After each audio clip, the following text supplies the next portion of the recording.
Hi, Mark Robertson back with you here. I'm talking about my book, Carrying Lawn Chairs, Youth Sports, and Other Parental Mindsets. Of course, it's available on Amazon in the electronic form or book form. And the book is divided into two parts, as we talk about. The first part is about parents and youth, their children, in organized youth sports, and all the problems I have with it, and how I really don't think there are solutions to those problems. I just wouldn't put a child in organized youth sports before the age of 10, maybe even 12. It's a dysfunctional scene. The T-ball, you got parents yelling in the stands at these young kids. The kids don't want to be there. And it's just really a crazy scene. And it's not going to hurt the kids at all to start later in organized youth sports. As a matter of fact, they won't be burnt out. It's a good thing if they want to play sports. Most kids do it because their parents want them to do it. And so make sure they even want to play organized youth sports even when they're older.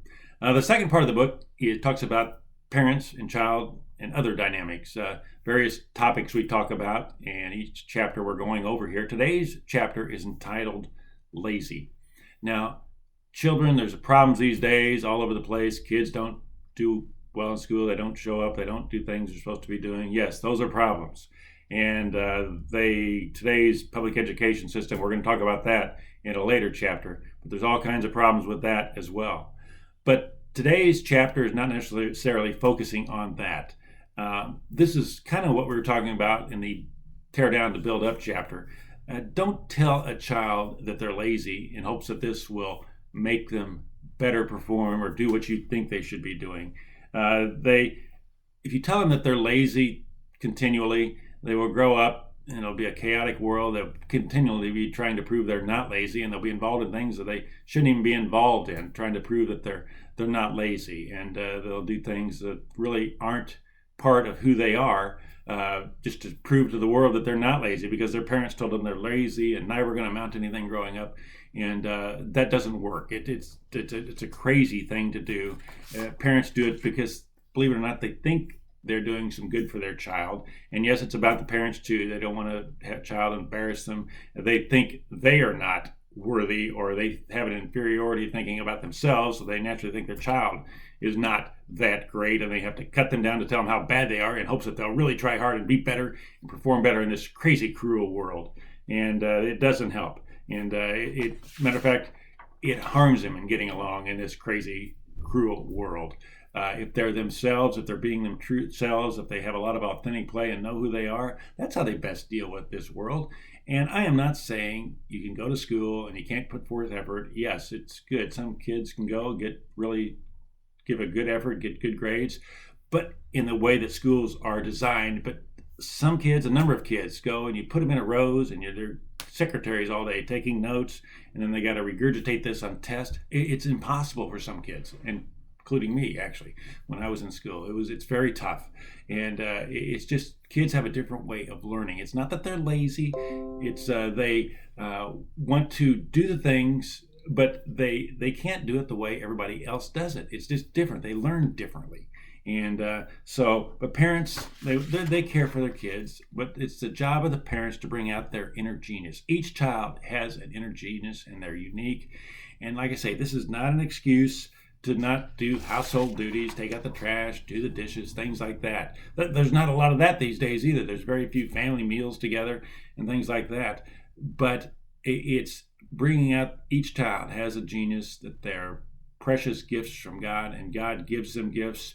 And each child has designed differently by God to do different things in this world. And it's up to the parents to bring out that in the child. It's an ongoing process throughout all of our lives to learn our patterns and what we're good at and where God wants us here on this earth. But we're not all the same. It's not a conforming thing. We go to schools. The design of these schools has been around for well over a century, but the kids learn the best in these one-room schoolhouses. You see what they learned back then, but now it's not a good situation. But like I say, we'll talk about education later on. But it's parents telling kids that they're lazy because they don't do certain things in school and things like that.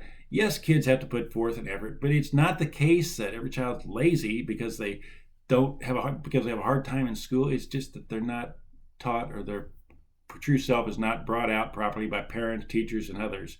And it's not that they're lazy. It's not good to tell a child they're lazy. It doesn't work.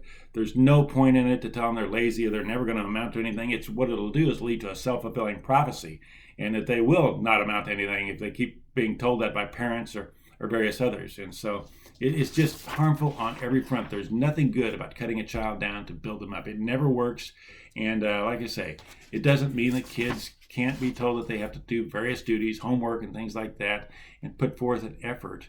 But again, it's not easy. It's not easy to read. You have these things called dyslexia and things like that. Dyslexia is a word that's invented by people who don't have dyslexia.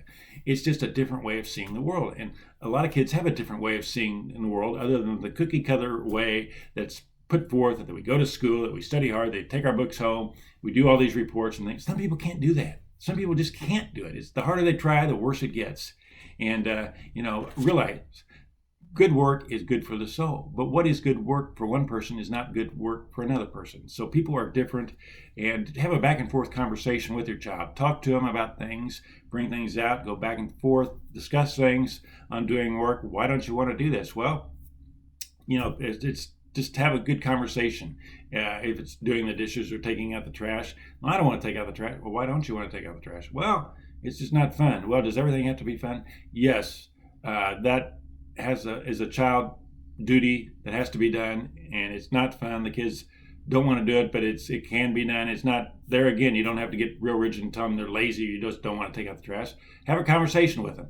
Sometimes, though, you might get to the point where it's take out the trash or else. I understand it. Parenting is not easy. It's a challenge, but you can have a back and forth with them. Why don't you want to take out the trash? Well, I don't know. And by that point, it kind of diffuses things, and they'll take out the trash. So those are ideas as well.